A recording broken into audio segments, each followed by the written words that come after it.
Welcome once again to Chicago Jewish Cafe.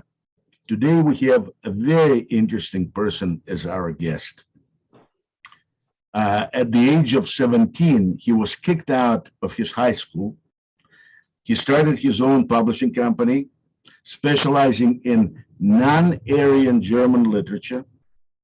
At the age of 19, acted and wrote plays. He became successful novelist. His novel Silent Express was published in 1997 and sold more than 100,000 copies. A few years later, a year actually later, he wrote another novel that sold, or at least was printed, more than 700,000 copies. His name is Arnon Yves Grunberg, and he was born in Amsterdam. And the reason we invited him, because he wrote a very interesting article, at least interesting for me, called Superhumans, Scapegoats, and the Far Right, Busting the Myth of Europe's Migrant Crisis. Now, welcome, Arnon. And after many attempts of get together, we finally are speaking to each other. Finally, it took us a while, but we did it, yes. How are you doing today? Fine, and how are you? I could be better if not for what happened yesterday in Texas. Yes, I understand. Now, what is interesting to me, this thing in Texas is interesting in so many ways, and in some way related to what we're going to talk about, and that is about Muslim terrorism or Islamic terrorism and open borders, crossing borders. The right wing, as you said in your article, arguments against it. And for me, what is amazingly interesting about it is that FBI does not find it that this is an anti-Semitic act. They say, like Soviet Union, in Soviet Union, like a million and a half Jews were murdered by Germans and their collaborators during the Second World War. For Soviet Union, it was never Jews. It was just simply like Soviet citizens. That's it. I know. That's known to me. I don't know the details yet of what the FBI said about the attack, about the about the kidnapping situation, what happened yesterday in Texas. But I would not want to compare contemporary US too easily to the Soviet Union. I think that's not fair to what's happening. I would say that's not completely fair. That's not completely accurate. But I can feel your sentiment, and I can also see why you are frustrated by the refusal of the FBI to label what happened yesterday as a hate crime. A guy, which I feel in your article was described as the damned, because he's from Pakistan. But this guy moved from the damned to the chosen, or how you call people, who have citizenship or passports of Britain, United States, Holland, something like this, that they can move around in the world. So he moved from the damned to the top of the human hierarchy today, and came to the United States, and of all places, I mean, he did not select the supermarket across the street or a church nearby. He selected the Jewish target.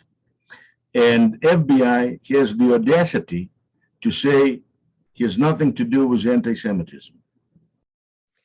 Well, again, let's start with Pakistan. In my article, I said, for example, that if you have a passport from Pakistan, it's quite impossible to travel to other places. I think there are only 8 or 9 countries where you can travel to without a visa.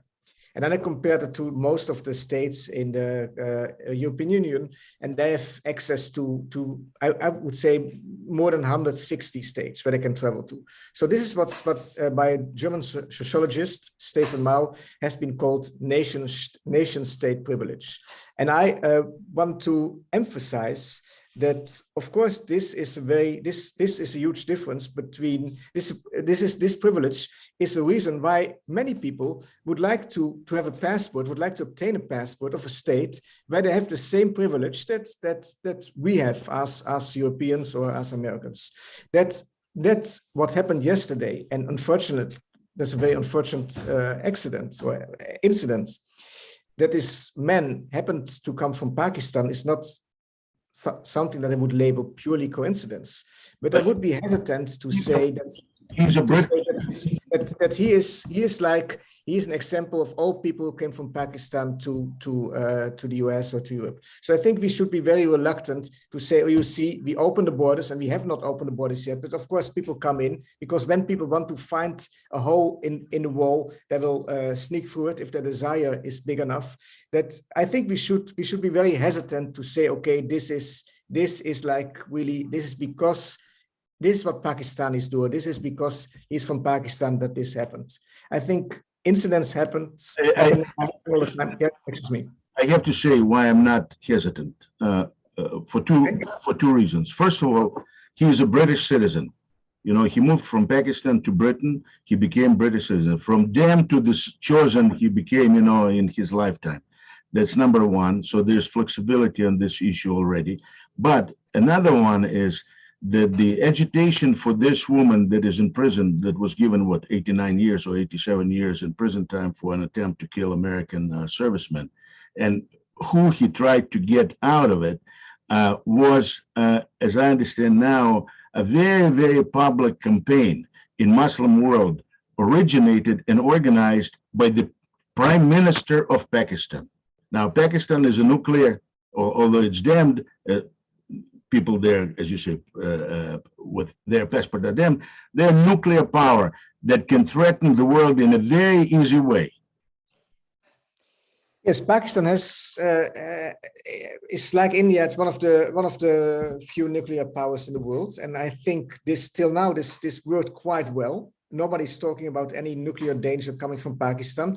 But having said this, also it's the case, of course, I'm very much aware of it, that the democracy in Pakistan is not as functional as in many other places. And there are many problems there in Pakistan. For example, what happened, the Secret Service of Pakistan, of course, collaborated with the Taliban and was very unhelpful in the war in Afghanistan. On the other hand, Pakistan has been receiving money from the US for ages already. So it's a very complicated story. And it cannot be, I don't want to talk. I think it's very unfair to say this is the Muslim world or this is coming from the Muslim world. This is like too easy. And it's not the point I was making in my article. The point I was making in my article is that if people want to get out of certain places because the situation there is hopeless, and this something that we should keep in our mind. That is something we should be aware of when we talk about refugees. That's not very clear where the reason to flee from a place where it really become a necessity, and whereas people in Europe are saying, well, this is just a fortune seeker. That was one of my main points. I understand. It's not easy to go from one country to another. It's not easy to go from poor to being rich.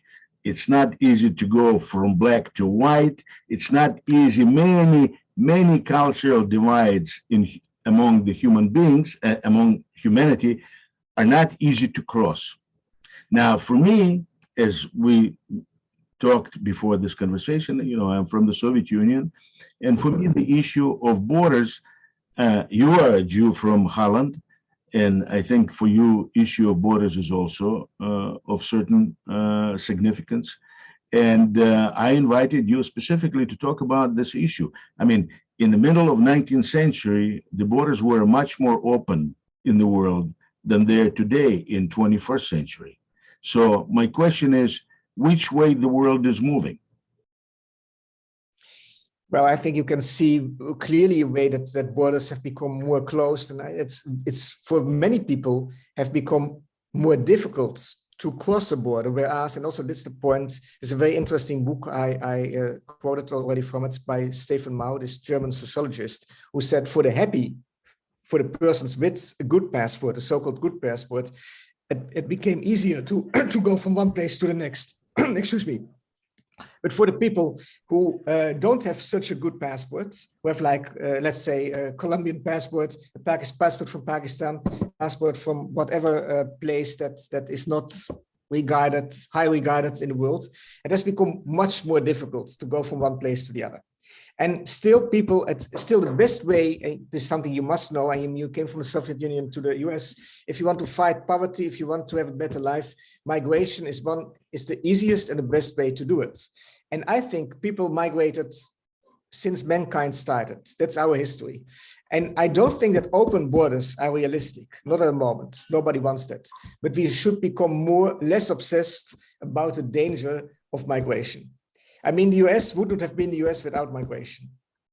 And I think it's for Europe very important, and my article especially focused on Europe to acknowledge that there's no future for the European community, there's no future for Europe without migration, without people coming from other places, from other countries to Europe. And of course, there will be always cultural differences, but also and you can see it also in history, there is assimilation and people get used to it. When the Italians came at the end of the 19th century to the US, people were afraid of the Italians. They were saying the same thing about the Italians back then that they're saying now about the Africans, about the Muslims. And today, the Italians in the US are considered as American, as the people who came from Scotland, England, or Denmark. So I think you should give these things time, and you should acknowledge that migration is just part of our history and part of our desire to have a better life. It is part of our history. When you say we, you mean human history. And of course, we as Jews, and for me, that is the number one question. For us, migration was always a little bit different than for others. For example, in 1920s, when the United States changed its position on admission to this country, the Jews were the number one item on the mind of those who made those laws prohibiting open migration to the United States, not Italians. I know. Yeah. No, it was, of course, I was speaking about Italians in the end of the 19th century, but I'm very much aware of the fact that Roosevelt closed the border. My mother was refused. She was on a ship from Germany. My parents were born in Germany, and she could not enter the US. And she was sent back to Europe, and she ended up in the Netherlands. So I'm very much aware of the fact that the US restricted in the 30s Jews coming from Europe to America. And of course, this was, I would say, Canada did apologize for it. America never did. But of course, this was something that's close to a crime. By refusing those people entering the United States, basically, many of those people ended up being killed in the concentration camps. So the US bore some responsibility by limiting migration. And that's something that I'm very, very much aware of. And I think that is something we can discuss, and maybe we should discuss. Maybe we should. But now that you mentioned Canada, I have to say, Canada's apology does not mean anything to me, because I remember how Canada selectively opened the road for Soviet Jews, very selectively. It was, for example, if you converted to Christianity in La Dispoli, the Canadian ambassador or Canadian embassy would give you a visa to Canada. I mean, Canada has a lot to answer for, much more than the United States in this respect, at least with regard to Soviet Jews. But that's not what I want to talk about. What I want to talk about, the idea of nation state versus multicultural, multinational state, and the issue of easy access or easy migration from one country to another. In migration issue, there's two, in my mind, questions, and that is the question of leaving the country and the question of entering the country.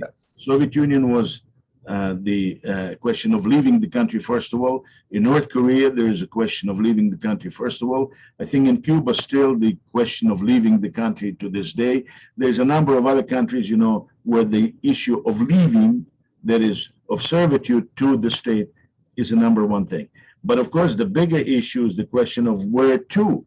Who is going to have you? Who is going to admit you? Under what terms and how? But before we get to it, I'd like to ask you, you were born in Holland, right? Yes. And you came to the United States. Yes. Now, as a visitor, as a tourist, you can come without any problem. Yes. But you live now in the United States. Yes.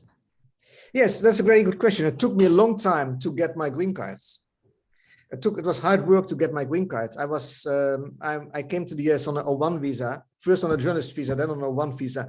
Then I got my green card based on my talents. And I didn't want to get my green card by marrying somebody from the US. I thought I wanted to do it by getting the based on my talents I wanted to have acknowledged. And that was a process of 6-7 years. And it cost me a lot of money. The lawyer was not inexpensive, very good lawyer, but not inexpensive. So yes, it's not easy to become a citizen. It's not easy to become a permanent resident. But you have to be willing to spend money and willing to fight for it. And even then, you might not be lucky. And that is despite the fact that you came from a preferential state, Holland, right? Yeah. No, I can in short tell you why. I came by coincidence. Back in the 90s, when I was 94, I was 23. I fell in love with somebody who was born in New York, in Yonkers, New York. And she wanted to be there for a while, to work there as a psychologist. I was in love with her. We were in love with each other. I followed her. And I really love New York. And after a while, I decided I don't want to go back to Amsterdam, even though there are many good things to be said about Amsterdam, and many people I love are here, but still in Amsterdam, at the moment I'm in Amsterdam, but still I felt New York, the US became so important for me that I didn't want to give up my place there, that I want to live there, and that I could see a future there.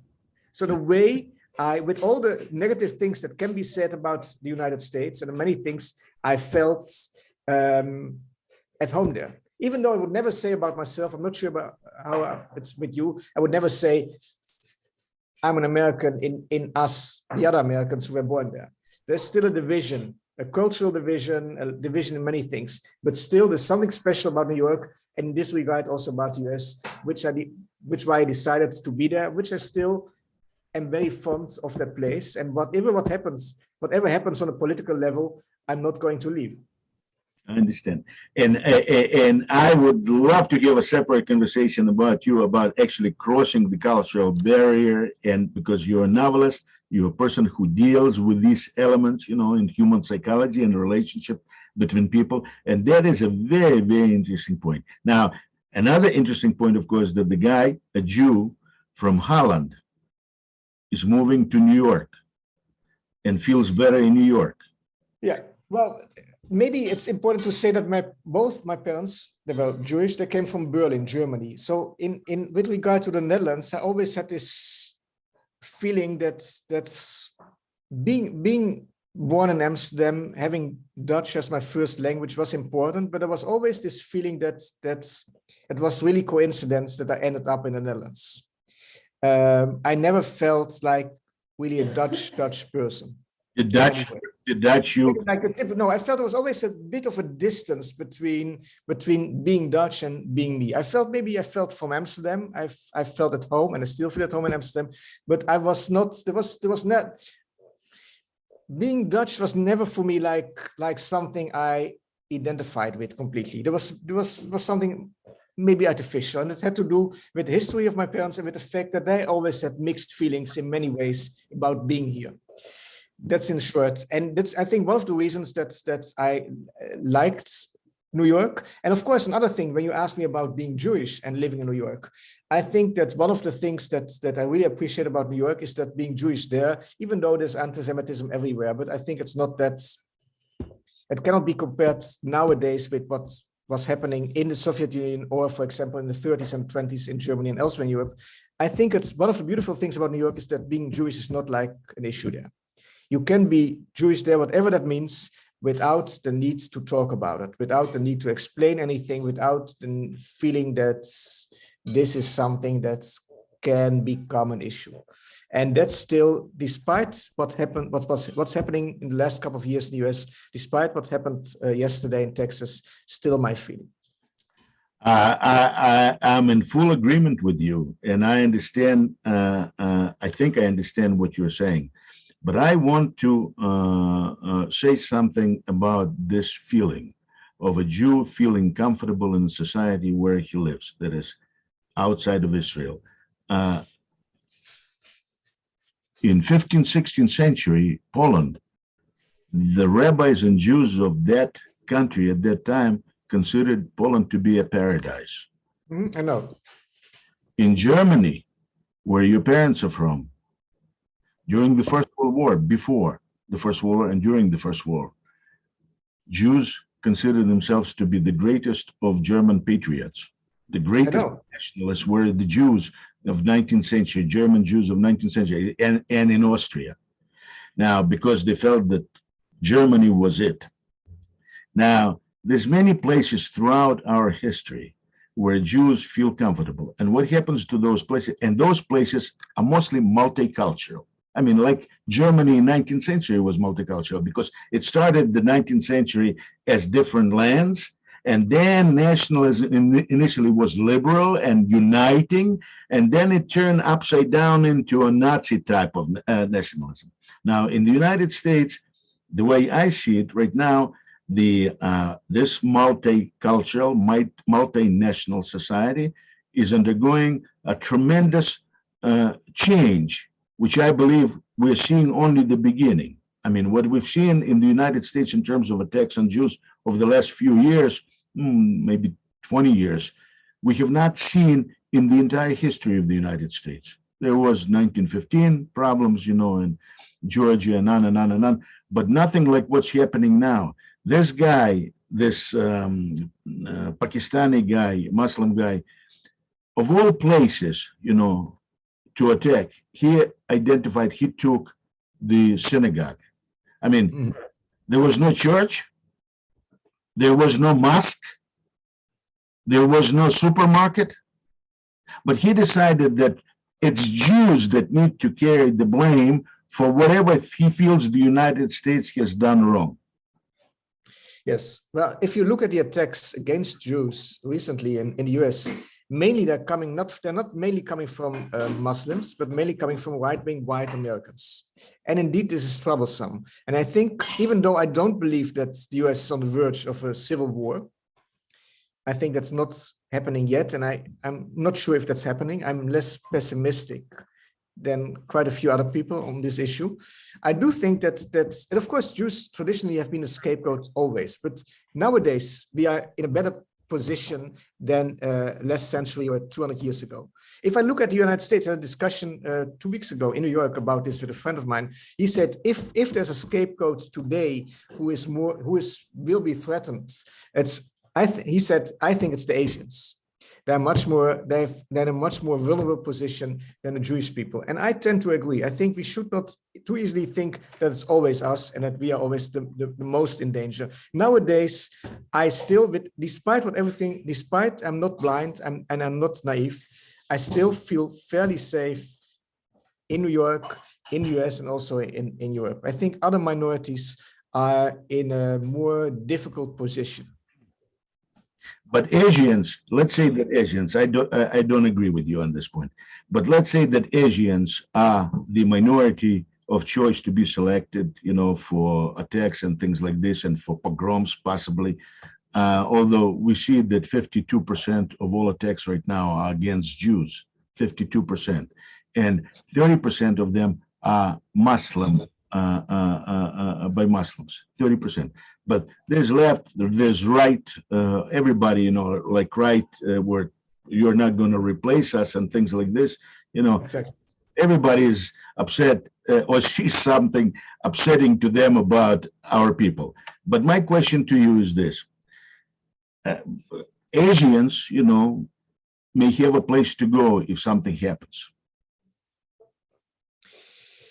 Do Jews have if I want to go back, for example, if you're from China, I know many Chinese people who cannot go or can only go back to China, and they're at high risk of being imprisoned. So I'm not sure if all Asians have a place to go. And of course, I'm not sure where you're heading to, but nowadays, and even though I'm not an anti-Zionist, I'm not sure if I'm a Zionist. My sister, by the way, lives in Israel and she's very Zionistic. I would not want to live in Israel. But of course, if there is that's one of the main reasons why the state of Israel was established. If something happens, and I don't think this is happening, but if something happens again, as was what was happening 75 years ago in Europe, and other countries are closing the borders, there's always a place where the Jewish people can go to. So this is still the case. So far, there's also some places that would like to, some people that want to redefine the law of return in such a way that maybe there's not going to be place either for you or me. I'm aware of that, but I don't see any government anytime soon in Israel replacing the right of return. I think this is the foundation of what the state of Israel was established for. And without that law, I think it's very hard to see why there should be a thing that's called a Jewish state. I think that's the main reason why there is. Do they still allow you to write for Haaretz? Of course. Yeah, I mean, why wouldn't they? There are many. I mean, Haaretz. I admire Haaretz because I really admire Haaretz because there's so many different opinions, and I admire also that people like Gideon Levy and Amira Haas, with whom I not always agree, but they're very important. Their opinions are to me very important, and there are many different opinions in Haaretz to which you can agree or disagree. Of course, they're not. I think they're very at Haaretz. They're very democratic and open and liberal-minded. And this is not what I'm saying is not that controversial. There's no need for many Jewish people out, and I'm not this kind of person who say, oh, because otherwise I would have gone there. I don't think that all the Jewish people should go to Israel. I think that's very dangerous for everybody, especially also for the Jewish people. I think it's very important to have a diaspora, to have the people also in what's called the Galut. That's very important for both for the survival of the Jewish people, for the survival of Israel, and for the world itself. So, but I'm less pessimistic than you are, but of course you have a different background. You came from the Soviet Union. We are all shaped by our own history. If worse comes to worse, I think the law of return will be there for you and for me. Well, hopefully, but let's talk about a broader issue of you said, let me read the beginning of your article because that's very interesting. It's like this, of all the privileges, which is probably the most important. Wow. Yes. Yet it is by far the talk about least. Yes. The answer to the you were born and where you're resident is decisive for your access, etc., etc., etc. And then I do not know if you wrote it or your editor at Haaretz wrote it, but you begin at the very top as migration is not a crisis unless we're willing to call most of human history a crisis. That's my absolutely. And I do think that this is something that's underestimated. I wrote also in my article that you can still better be a gay, half Muslim, half Jew, black person somewhere, whether it's the US or the Netherlands, than being stuck in the province of Helmand in Afghanistan. So it's better to be a minority wherever in the West than to just live somewhere in, whether it's Afghanistan or let's say Mali or whatever country, Congo, whatever country where there's really almost no hopeful future for most of the people who are living there. Wow. And this is to me very obvious. And I don't think this is like something very controversial I'm stating. And I'm just explaining why it's logic that some people who have the ability, who have the money, who have the power to flee, to look for a better future outside their own country, they do so. You're inserting things that prevent me from talking about the main thing because you make me to respond. I have to say what's the main thing? Excuse me. What's the main thing you want to talk about? I want to talk about the nature of today's borders between nation states, multinational states, because multinational states also have borders, and it's not a trivial thing to get in or out from some of them. And same way with nation states. Nation states is a result of collapse of 4 empires during the First World War, followed by horrific war where 6 million Jews were killed, tens of millions other people were murdered. You know, what I'm saying is this: the world from the time of thousands of years ago, tens of thousands of years ago, always had borders. You know, the tribes always said, "This is my land and not yours land. We are here to determine whether you are in or out. Who are you to move onto our territory?" And on and on. So the borders, today's borders, with the border guards and everything else, is just today's reflection of our reality. Well, I never said in my article that I'm in favor of open borders, and I repeat it again. I don't think it's realistic, but I do think that migration belongs to human history, and we should be less hysterical about the fact that people from other countries are trying to come to, whether it's Europe or whether it's the US, because it's happening anyhow. Even the former president of the US, Trump, he said that he wanted to build a wall between Mexico and the US. To a certain degree, he did it, but it didn't help. It didn't prevent people from coming, fleeing, whether it's Guatemala or Mexico, and looking for a better life in the United States.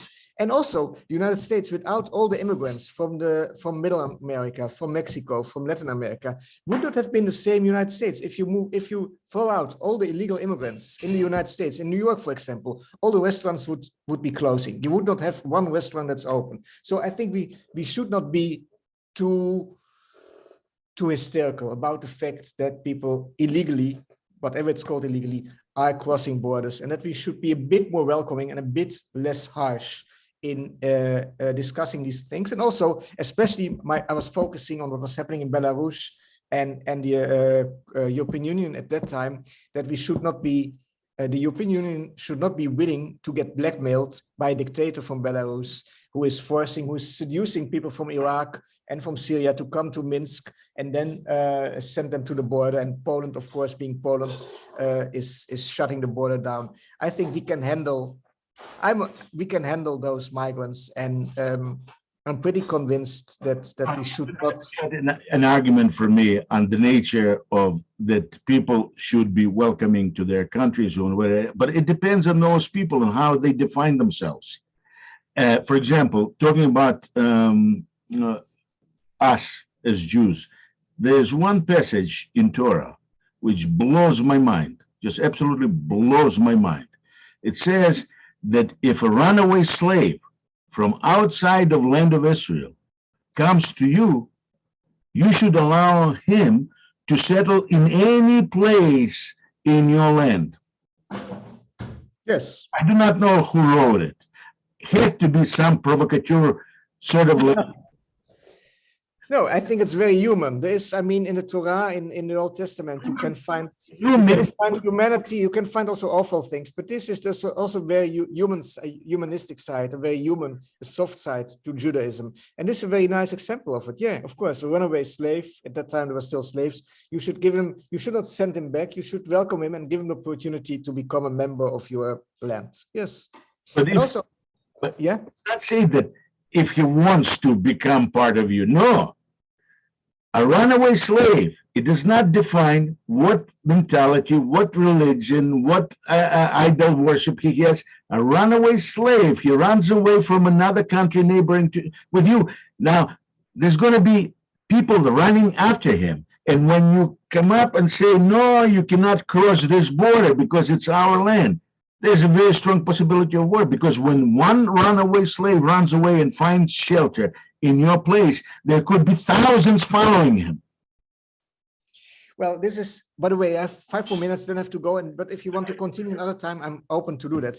I think this is also the question of hospitality. I've traveled in the Middle East quite extensively. And I remember being somewhere in Iraq and in a family, and they told me about the tradition of hospitality.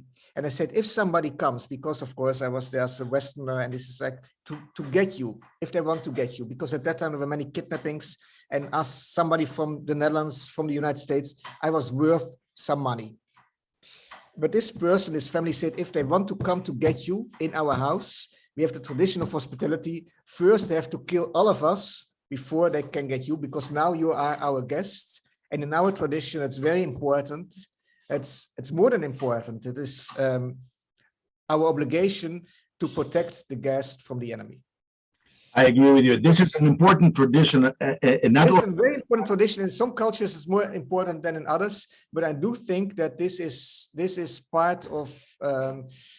I'm not sure if you should be ready to get killed because for your guest, it's something. It's quite something. But you should at least be willing to protect your guest.